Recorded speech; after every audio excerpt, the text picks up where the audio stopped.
Okay, we found this crow last night. After the Super Bowl, I went out in the dark to take the dog out, and he was on the steps going back out the backyard out of our condo building, and obviously injured because he couldn't fly away. He could just fly, like really hop and fly maybe a foot or two. So I put him in this box last night and got him some towels and some paper towels and things, and he did a great job last night getting through the night. And he's been eating and drinking. I've let him out a few times and he can't fly. We've learned a lot about crows and ravens, haven't we, hon? Yes, we have. They're one of the, if not the smartest birds in the world. They have a really high intellectual level, which is just fascinating. And they also recognize humans. So because Jeffrey helped him out last night, he recognized him and has, you know, you can see him, he's not really in panic mode, which most birds can get in such a panic they can actually die from that just by you looking at them.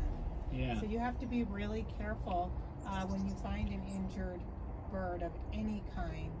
And you know, this little guy who we named Captain is super sweet, and we are taking him to a wildlife refuge rehab center so that he can stay there.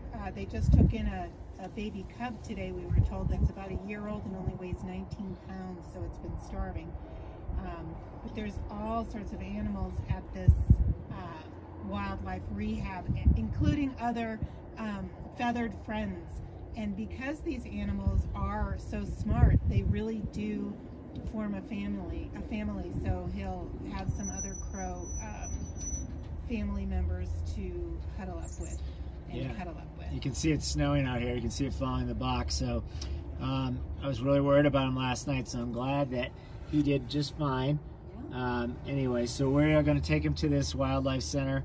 It's illegal to keep a crow or a raven in captivity.